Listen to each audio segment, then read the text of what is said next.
5 ദിവസത്തേക്ക് അമേരിക്ക വെടിനിർത്തുമ്പോൾ നാം ചർച്ച ചെയ്യുന്നത് ഇവിടെ ആര് ജയിച്ചു, ആര് പരാജയപ്പെട്ടു എന്നതാണ്. വാസ്തവത്തിൽ ഈ ചർച്ചയ്ക്ക് യാതൊരു പ്രസക്തിയുമില്ല.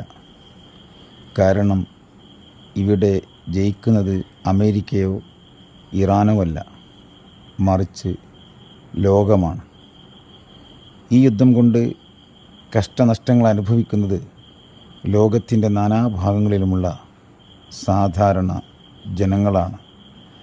ഉപജീവനത്തിന് വേണ്ടി പലയിടങ്ങളിലായി കഴിഞ്ഞുകൂടുന്ന ആളുകൾ പലരും ഈ ഒരു യുദ്ധത്തിൻ്റെ പേരിൽ ഉപജീവനം തന്നെ കഷ്ടത്തിലാകുന്ന അവസ്ഥയിലാണുള്ളത്. അതുകൊണ്ട് ഈ 5 ദിവസത്തിനിടയ്ക്ക് മാന്യമായ 2 വിഭാഗത്തിനും സ്വീകാര്യമായ രൂപത്തിലുള്ള വ്യവസ്ഥകൾ